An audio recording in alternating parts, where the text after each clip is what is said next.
ভাতে চটিনি তাই ছেলেকে ঘুম পাড়াতি মা।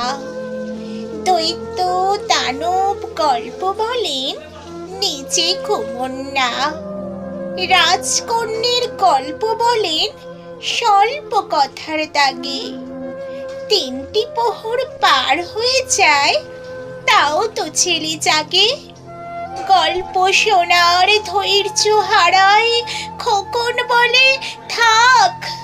দোহাই মা তোর, রাজকন্যের গল্প তুলে রাখ। একটা কথার জবাব দে মা, পাই করে তোর কর। তোর দৈত্যটা কি খিদের চেয়েও ছিল ভয়ঙ্কর? সত্যি কথা বলতো শুনি, তোর সেই রাজকুমারী ভাতের চেয়ে রুটির চেয়ে ছিল কি সুন্দরী?